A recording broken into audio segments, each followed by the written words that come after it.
गरीब पापड़ वाली। कपड़े के दुकान में काम करने वाला रामू अपनी पत्नी रमा और बेटी रत्ना के साथ रहता था। लेकिन कोरोना के कारण लॉकडाउन लगने से वो घर में बैठा था। एक दिन, माँ, मुझे बड़ी जोरों से भूख लगी है। घर में कुछ खाने को नहीं है। मालूम है बेटी, लेकिन घर में कुछ खाने को नहीं बचा है। तेरे पापा राहत कैंप से खाना लाने गए हैं, आते ही होंगे। माँ, देखो पिताजी आ गए। रमा, राहत कैंप में बहुत भीड़ थी। सिर्फ एक ही पैकेट खाना दिया उन्होंने। लेकिन आपके हाथ में तो कोई पैकेट नहीं है। वो रास्ते में एक अपंग भिखारी भूख से करा रहा था, उसे ही दे दिया। लॉकडाउन में क्या करूं, कुछ समझ नहीं आ रहा। सुनो जी, घर में खाने को कुछ नहीं है। जाओ किराना दुकान से कुछ राशन उधार ले आओ। जाता हूँ, पहले का भी उधार बाकी है। पता नहीं राशन देगा भी या नहीं। पिताजी, मैं भी चलूंगी आपके साथ। ठीक है बेटा, जा अंदर से झोला लेकर आ। रामू और रत्ना दोनों किराना दुकान पर जाते हैं।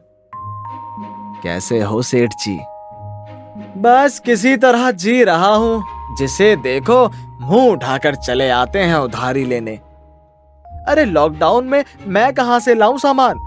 आप ही लोग अगर ऐसे करोगे तो हम दुकानदार क्या खाएंगे और क्या खिलाएंगे? खैर, तुम सही समय पर आओ हो। लाओ उधार चुकता करो।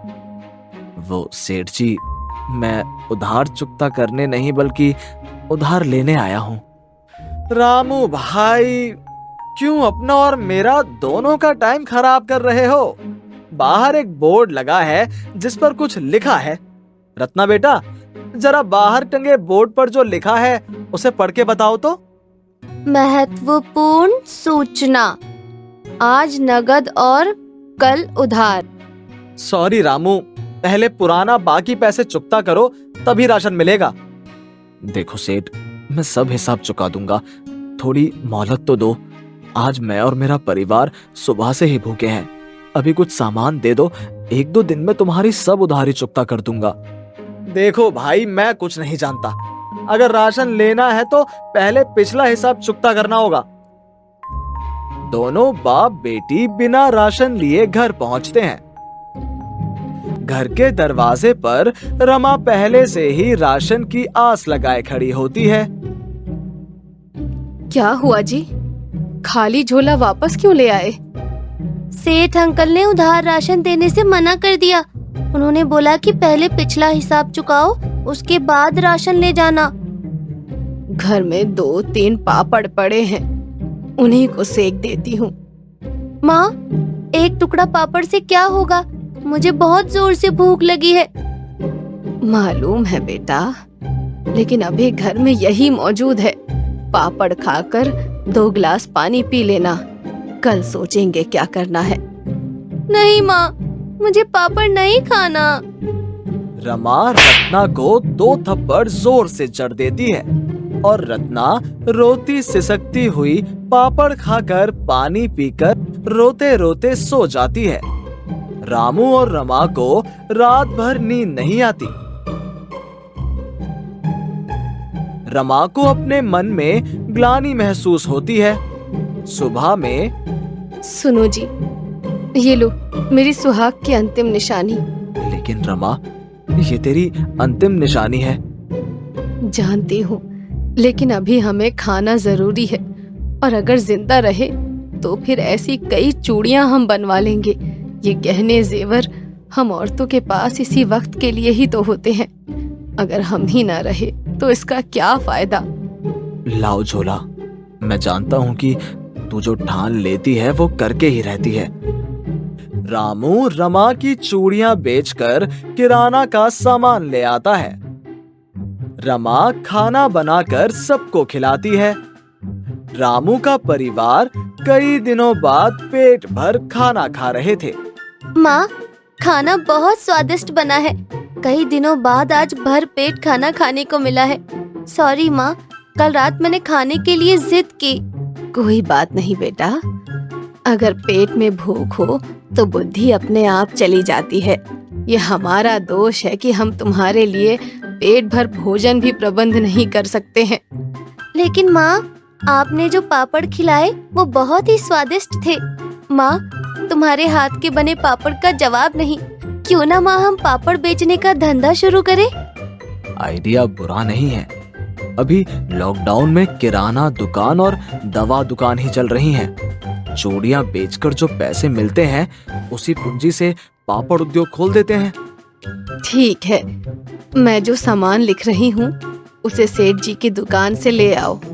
रामू किराना दुकान से पापड़ बनाने वाली सारी सामग्री ले आता है।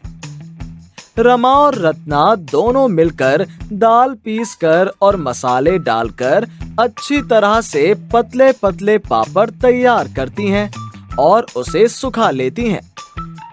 शाम को नुक्कड़ पर एक ठेले में पापड़ तलकर बेचने लगती हैं।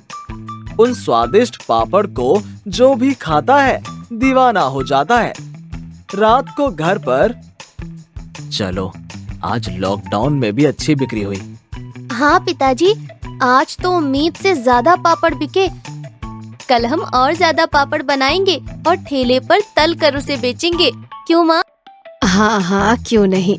कल सुबह से ही पापड़ बनाना शुरू कर दूंगी मैं। माँ उठो, पापड़ नहीं बनाने क्या? दरवाजा खोलो। किससे अकेले में बात कर रही है बेटी? अरे माँ, तू कब जागी? मैं तो समझी कि तुम सोई हुई हो, इसीलिए तुम्हें पापड़ बनाने के लिए उठा रही थी। पिताजी कहाँ हैं? तेरे पिताजी साइकिल लेकर मंडी गए हैं पापड़ का सामान लाने। तब तक मैं कल के बचे हुए सामानों से पापड़ बनाकर छत पर सूखने के लिए रख देती हूँ। शाम को 3 ही घंटे में सारे पापड़ बिक जाते हैं। आज फिर सारे पापड़ बिक गए। कल से लॉकडाउन भी खत्म हो रहा है। हाँ पिताजी, फिर तो बिक्री भी बढ़ जाएगी। क्यों ना हम लोग पापड़ को एक नाम देकर ब्रांड बना ले और मार्केट में डिस्ट्रीब्यूट करें। इससे ज्यादा से ज्यादा पापड़ बेच सकेंगे। वाह बेटा, आइडिया बहुत अच्छा है। ब्रांड का नाम होगा गरीब माँ का पापड़। जल्द ही गरीब माँ का पापड़ एक ब्रांड बन जाता है।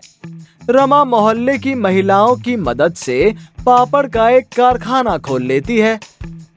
जल्द ही गरीब माँ का पापड़ ऑनलाइन सेलिंग के द्वारा 100 से ज्यादा देशों में सप्लाई होने लगता है। रामू का परिवार अब संपन्नतापूर्ण जिंदगी जीता है। हेलो दोस्तों, कैसे हैं आप सब? हमारी कहानियां देखने के लिए हमारे चैनल को सब्सक्राइब कीजिए और हाँ, बेल आइकॉन पर क्लिक करना मत भूलिएगा।